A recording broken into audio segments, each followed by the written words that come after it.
Welcome back to the Tavern, folks. Yesterday, we compared Labyrinth Lord 2e and DragonSlayer.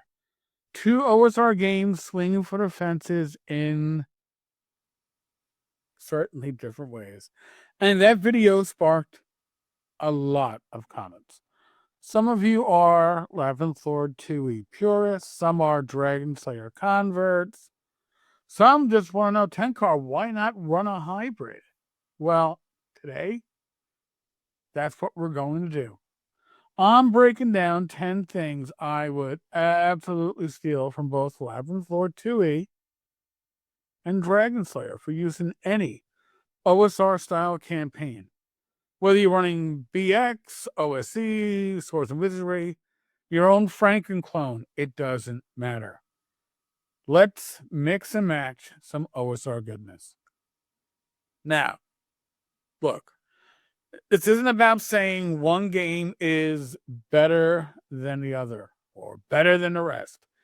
It's about grabbing the mechanics and ideas that truly shine, regardless of where they originated.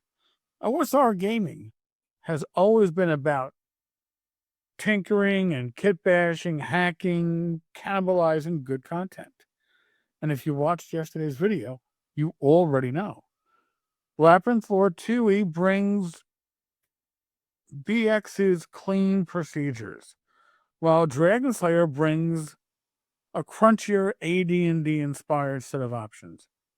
Put them together? Perfection.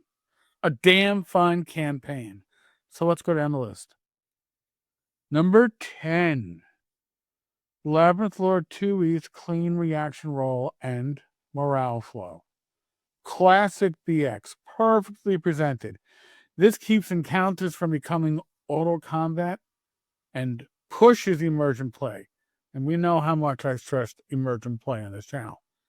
Works in any OSR system as is. DragonSlayer's equipment tables and starting kits. Easy to read, thematic, and very AD&D inspired. Without getting or feeling bloated. The kits make character creation smoother for new players. Labyrinth Lord 2e's try things and exploration procedures. This is the OSR philosophy distilled. Movement speed, light duration, mapping rules, all clearly explained. Plug and play for your favorite Retroclone. Coming in at number 7, DragonSlayer's full hit points at level 1 option. Controversial for some, and I understand that, but incredibly welcoming for new players. It lets classes with small hit dice actually survive the first session. And I've been doing this for decades. So, God bless Greg for this one.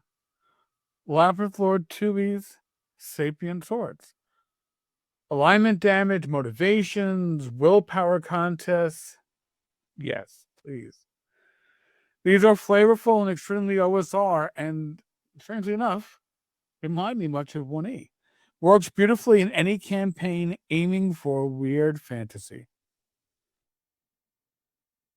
Number 5, DragonSlayer's expanded spell lists. Even if you don't adopt all the spells, the structure of the list itself, especially the higher level variety, gives you tons of inspiration. But here's the real gem. Number 4. DragonSlayers, you can only memorize a spell once per day rule. I actually experienced this at North Texas because I didn't read the rules fully, and Greg had to correct me. This is a killer mechanic. It means if you want 2 magic missiles or 2 sleeve spells, tough luck. You can't memorize the same spell multiple times. You want more variety? Great. You want redundancy? Not happening. This does 2 things. It encourages spellcasters to be creative instead of spamming the same spells. We've all been guilty of this in the past, right? Gotta take sleep, sleep, sleep. And at higher levels, magic missile, magic missile, magic missile. Well, no longer. And it reinforces the wizard as researcher vibe. They have to think about what they prepare, not just how many. And this is one of DragonSlayer's biggest standout rules, and I'd include this in any OSR game without hesitation. It feels old school and tactical all at once. Labyrinth Lord 2E's fast, clean monster stat blocks. No clutter, no cruft. Perfect for table use. When I'm running a dungeon, I want a stat block that doesn't make me squint, and I can read instantaneously. Coming in at number 2. DragonSlayer's fighter cleave rule. If the fighter drops an enemy, they get an immediate attack on another nearby foe. This is huge for 2 reasons. It gives fighters a meaningful signature ability that keeps them deadly at all levels. It speeds up combat because a good fighter can mow through weaker enemies like a buzzsaw. Cleave is one of the best martial buffs in the entire OSR landscape. Steal this. Use this. Your fighters will thank you. Your adventuring parties will thank you.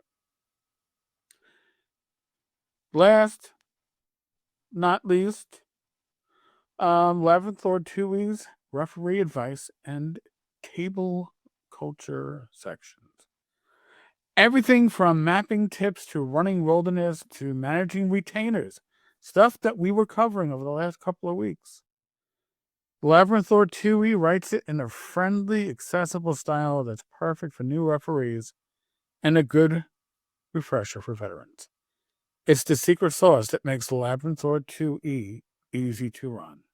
So, what does our hybrid build look like? We put all these pieces together. What do you get? You get Labyrinth Lord 2E's exploration engine, DragonSlayer spellcasting rules, Labyrinth Lord style simplicity, AD&D style tactical variety, clear morale, clear procedures, and fighters who actually feel like fighters. This is an OSR game that sings without bloating, without slowing things down, without taking away the old school feel. You end up with a campaign that's easy to run, fun to play, and mechanically rich in all the right ways. So that's my top 10 list. The Labyrinth Lord 2E and DragonSlayer rules I'd steal for pretty much any OSR campaign. But now I hand the baton to you. I want to hear from you. Which mechanics do you love? Which mechanics do you detest? Which would you mix into your favorite rule set? Are you planning to run Labyrinth Lord 2E or DragonSlayer? A hybrid monstrosity of the two. Drop it in the comments. Hit like, subscribe. Remember, the Tavern is always room for a little homebrew. Links to both of these games will be in the show notes and a pinned comment. Yes, they're affiliate links. It's a great way to support the Tavern for doing something you're already doing. Cheers, folks, and God bless.